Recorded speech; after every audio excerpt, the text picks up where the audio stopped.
Hello everyone, in this video I will be showing you how to make moving cloud photos using Motionleap app.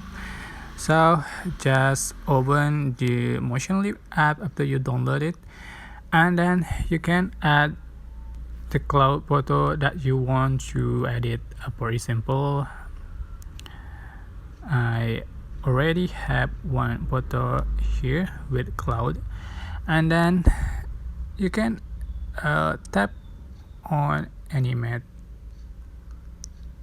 and then tap select the object that cloud that you want to make motion like this, and then you can click direction for motion direction, for example like this, and then you can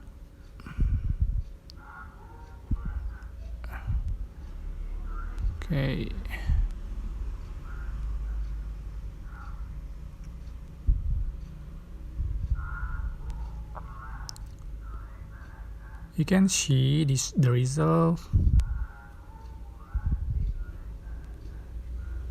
That's motion cloud. Okay, that's how to make moving cloud photos using Motionleap apps.